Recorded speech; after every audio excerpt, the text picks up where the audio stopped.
ಸುರತ್ಕಲ್ ನಾಗರಿಕ ಸಮಿತಿ, ರೋಟರಿ ಸಂಸ್ಥೆ ಹಾಗೂ ವಿವಿಧ ಸಂಘ ಸಂಸ್ಥೆಗಳ ಆಶ್ರಯದಲ್ಲಿ ಸುರತ್ಕಲ್ನಲ್ಲಿ 3ನೇ ಸ್ವಚ್ಛ ಅಭಿಯಾನ ಕಾರ್ಯಕ್ರಮ ಆರಂಭಗೊಳ್ಳಲಿದೆ ಎಂದು ಸಮಿತಿಯ ಕಾರ್ಯದರ್ಶಿಯಾಗಿರುವ ಸತೀಶ್ ಸದಾನಂದ್ ಹೇಳಿದರು. ಸುರತ್ಕಲ್ ವಿರಾಟ್ ಸಭಾಂಗಣದಲ್ಲಿ ಕರೆದ ಸುದ್ದಿಗೋಷ್ಠಿಯಲ್ಲಿ ಮಾತನಾಡಿದ ಅವರು, ಮಿಯಾವಾಕಿ ಅರಣ್ಯ ಬೆಳೆಸುವಿಕೆ, ಬ್ಲಾಕ್ ಸ್ಪಾಟ್ ಸ್ವಚ್ಛತೆ, ಮಕ್ಕಳಿಗೆ ಮಾಹಿತಿ ಶಿಬಿರ ಮತ್ತಿತರ ಯೋಜನೆಗಳಿವೆ.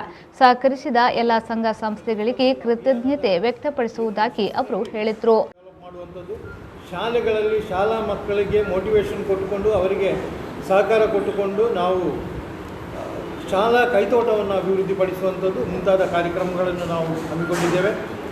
ನಮ್ಮ ಎಲ್ಲ ಕಾರ್ಯಕ್ರಮಗಳಿಗೆ ನಮ್ಮ ಸುರತ್ಕಲ್ ಭಾಗದ ಎಲ್ಲ ಪತ್ರಿಕಾ ಮಾಧ್ಯಮದ ಮಿತ್ರರು ನಮಗೆ ಸಹಕಾರ ಕೊಟ್ಟಿದ್ದಾರೆ. ಈ ಏನು ಸ್ವಚ್ಛ ಸುರತ್ಕಲ್ ಅಭಿಯಾನದ ಏನು ಯಶಸ್ಸಿನಲ್ಲಿ ನಾವೆಷ್ಟು ಕೆಲಸ ಮಾಡಿದ್ದೇವೆ ಅದರಷ್ಟೇ ಪಾಲು ಪತ್ರಿಕಾ ಮಿತ್ರರಿಗೂ ಕೂಡ ಇದೆ ಅನ್ನುವಂಥದ್ದನ್ನು ಹೇಳಲಿಕ್ಕೆ ನಾನು ತುಂಬ ಸಂತೋಷ ಪಡ್ತಾ ಇದ್ದೇನೆ.